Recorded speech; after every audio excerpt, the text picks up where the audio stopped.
Today we're taking a look at Resident Evil 8 Village, or is it just Village? I'm not really sure anymore.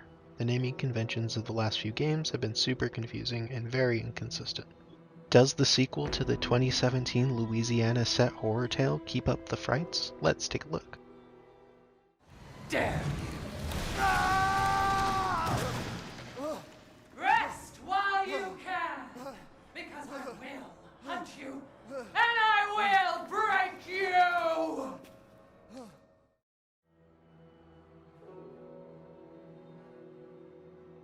Holy shit, does this game look good. So I reviewed the game on PlayStation 5. It was looking pretty slick. Some of the small details and textures are insane, but it is a little inconsistent. Care was put into each unique area. RE Engine is indeed putting in work. Capcom has been and definitely should pump that baby for all that it is worth. The game keeps the first-person perspective from RE7, making these meticulous details even that more important and impressive up close.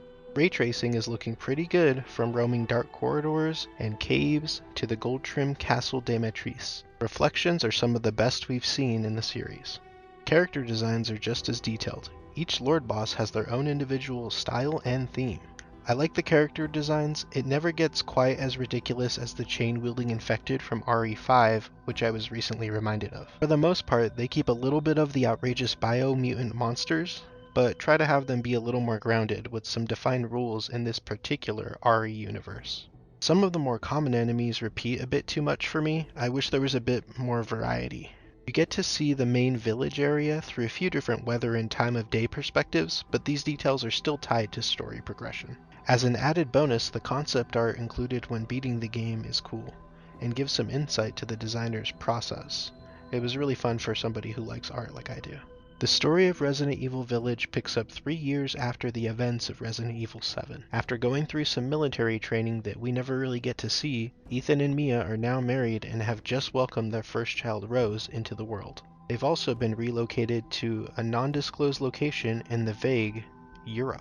We start out with some heavy motivations early on to draw out the story. Sadly, the momentum had slowed down for me by the house fire scene. It never really lost my interest completely. It still has a lot of interesting story elements. I was surprised by some of the twists and the turns. I could clearly see the direction the ending was heading before I got there. This story still shares a lot of the based RE universe staples like outrageously cheesy lines and campiness. It's never enough to wear you down completely. As soon as it starts to get too ridiculous, something pulls the story back and grounds it. Unlike RE7, where I felt like each boss encounter was trying to one-up the one before, which is a formula we've seen with Resident Evil games before. The pacing has some issues, but this game is fairly consistent in this area.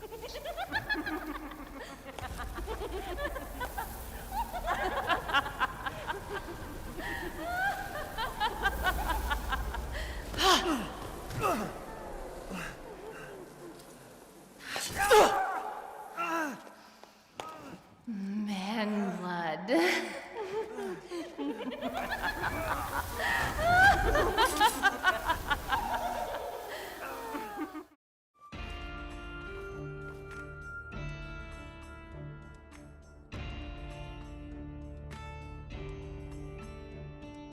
So, it is well documented that the writing is where Resident Evil games have never been very strong.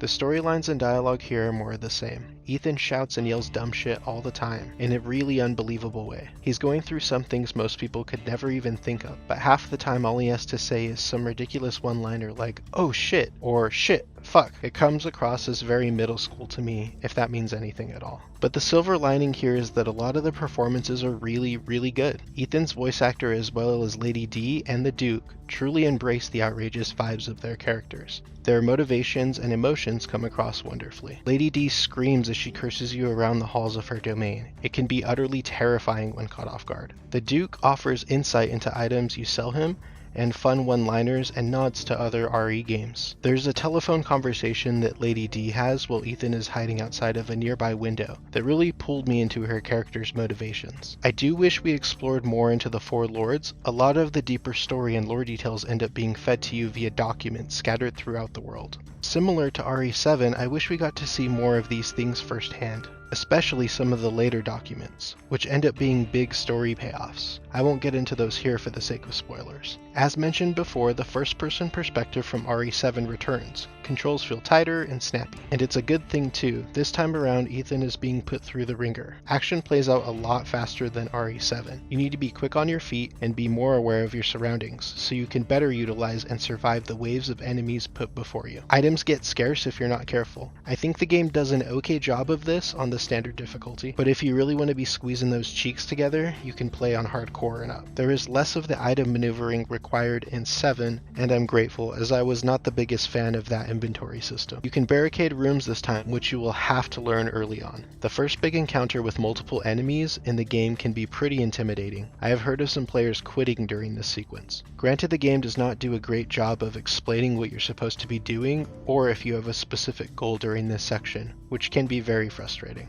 I believe it equates to a 4 to 5 minute timer to survive, which will trigger a cutscene at the end of the sequence. This was the most frustrating part of the game for me too the first time around. It was better on a second playthrough with a grasp on the controls and gameplay, but it was still pretty hard. I do want to address something real quick. A few people have asked me if this game is scary. I would say it's not as scary as Resident Evil 7 if you played that. It has less of the hallway and small corridor type sections that can make you feel claustrophobic. Though there are some, it can be pretty scary if you're running low on items and have more enemies upcoming, but overall it's like a 6 on the spooky meter in my opinion. This may differ depending on your sensitivity to gore. Guns feel weighted appropriately, the DualSense's haptic feedback feels nice. It has the right feeling of kickback from the base pistol to the shotguns, and provides another layer of satisfaction when you bullseye a killing blow. You have a similar inventory to RE4, where items take up a certain amount of space, with upgrades to your base inventory size throughout. There are a lot of fun collectibles to find, combine, and sell to the Duke later for more currency, which can be used for things like gun upgrades and consumables. Mercenaries returns, but is locked to Ethan as the only playable character as of now, and is a little less impressive than previous versions. It is still a fun use of your time if you're reeling for more RE by the end of the campaign. You can unlock weapons for use in story mode, as well as the earlier mentioned concept art and character models. These are fun to look at for about a minute, and then likely never again.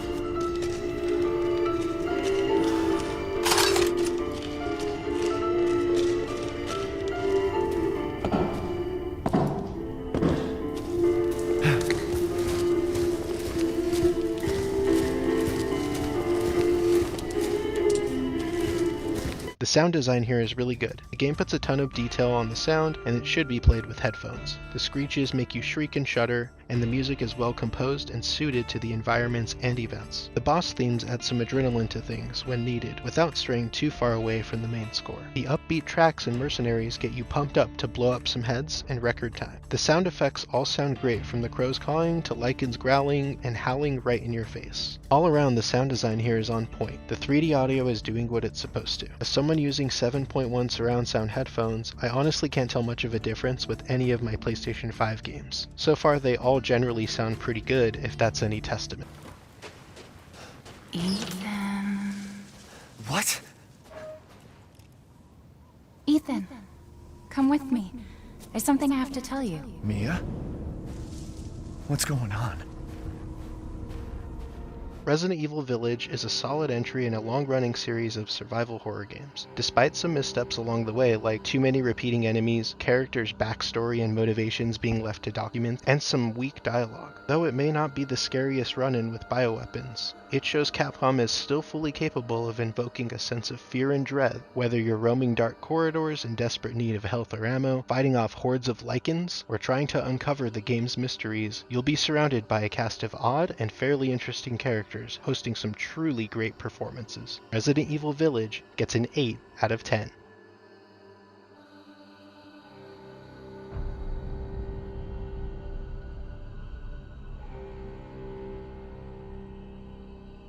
If it's just looking, window shop away.